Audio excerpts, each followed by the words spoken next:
প্রথম বলেছেন যে কম যদি সংস্কার হয়, আমি তো বলেছি তাহলে ডিসেম্বর, আর যদি বেশি সংস্কার হয় তাহলে জুন। ঢালাইয়ের সেরা প্রিমিয়ার সিমেন্ট। এই কথা বলে যে অনেক বড় সংকটের মধ্যে আমরা আছি, এই সংকট বলতে উনি প্রধানত ভারতীয় আধিপত্যবাদের ষড়যন্ত্রের কথা বলেছেন।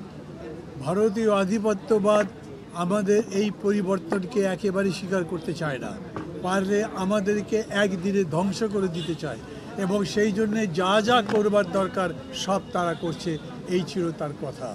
এবং এই জন্যে উনি বেশ চিন্তিত।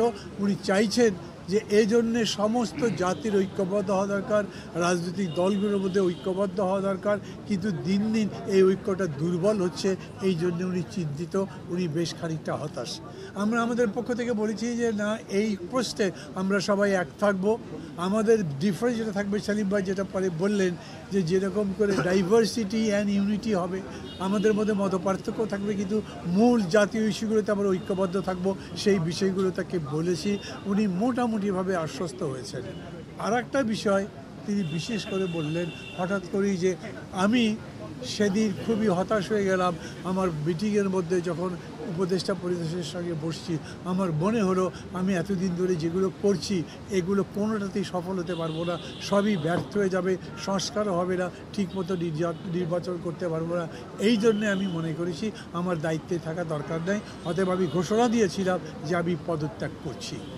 এই নিয়ে অনেক কিছু হয়েছে তাদের নিজেদের মধ্যে, সেগুলো একটা বিস্তারিত কাহিনী বললেন, কীরকম করে বাকিরা থেকে পার্সিউ করেছে, বাকিরা তাকে আটকেছে, পদত্যাগপত্র লিখতে দেয়নি, লিখলেও সেটা পাঠাতে দেয়নি এবং তাকে ধরে রেখেছে। আমরা আবার রসিকতা করে বলেছি, আমরা উপদেষ্টা পরিষদকে ধন্যবাদ দিচ্ছি। আমরা এখন চাই না, আমরা মানে আমরা যারা বসছি তারা না, সমগ্র জাতি চায় না যে এখন এইভাবে ডক্টর ইউনূস ক্ষমতার জায়গা থেকে বিদায় নিয়ে নিক, তাহলে আমাদের জন্য সংকটটা বেশি হবে।